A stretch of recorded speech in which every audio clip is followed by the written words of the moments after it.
You talked about pressure. Yeah. How was it in the old days when you released papers? You didn't have this kind of pressure what people have nowadays, Oh, right? yeah. Oh, that's a very good point.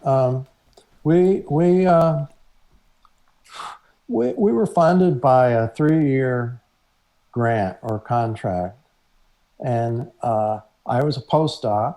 I wasn't teaching. Rich was a graduate student, and uh, we we uh, we were able to go pretty deeply into things, and would publish. I think our first papers came out in three years.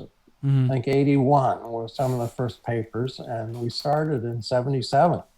And um, we didn't feel compelled to produce a paper or a conference paper every year, Yeah. like like students and faculty today. In fact, there was not a venue for what we were doing anyway.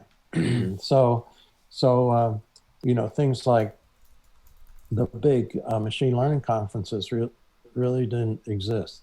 Um, so so so it was. I think we'd worked for 3 years and published a bunch of papers after that, and then another 3 years, another bunch of papers. Mm-hmm. And today, people can't do that, and I think it's really unfortunate. There's a lot of pressure to publish small conference proceeding papers, and often they're very good and influential, but there's a continuous pressure to generate a volume of these things, and I think that's really unfortunate that students are put in that position.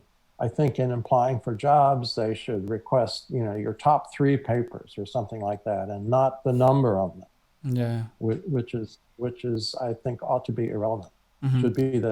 Should be the significance and the influence of the papers rather than the number. Mm-hmm. And in the old days, we were in an enviable situation to be able to work for relatively long periods without publishing stuff. Mm-hmm. So the good old days, if someone would say. the good old days. Yeah. Yeah.